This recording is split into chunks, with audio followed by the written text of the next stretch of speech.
Now, let's get reaction. Another fair broker. Have him on the show as much as I can.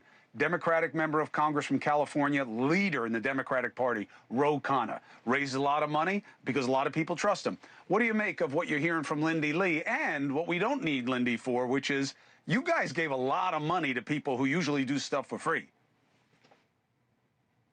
Well, look, it was wrong. I mean, first of all, the idea that having Beyonce and Katy Perry do concerts was going to convince people who are struggling to buy a house or their kids getting a car was just absurd. I mean, I don't know why we didn't have folks like Chauncey, who was in the New York Times, who was laid off at a factory because Master Lock goes to Mexico. Why aren't we surrounding ourselves with 30, 40 people like that in rallies? So it was just a total miscalculation. And I do think there has to be an explanation where the money went. I mean, the donors are asking me about that every day.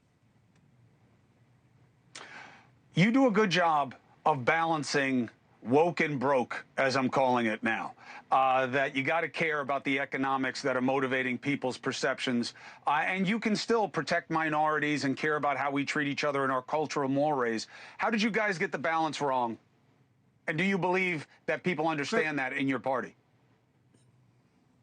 Chris, I think the balance that we got wrong was that we were judgmental and would cancel or shame people who disagreed with us. So, for example, I went on Megyn Kelly's show. I was not expecting to have a half-hour conversation on trans rights. It turned out that was the conversation. I didn't say anything on that show about my position that I would say differently in my constituency, but I had a reasonable conversation. I said, look, we got to treat people with inclusion. Those are my values, but I understand there's an issue of safety. I understand there's an issue of fairness. Let's have a civil conversation, see where we agree, see where we disagree. I may be 30-70 on that issue, but what I don't do is demonize people who are coming from a different perspective. And I think in the Democrats, you got to hold on to your convictions. You can't just say, okay, I'm going to take the majoritarian position on everything. People won't trust it.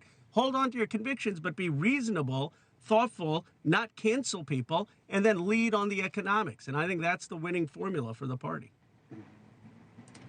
Khanna, the more your party can get you out there making the case for them, the better they will be, and you are always welcome to be here. Appreciate you.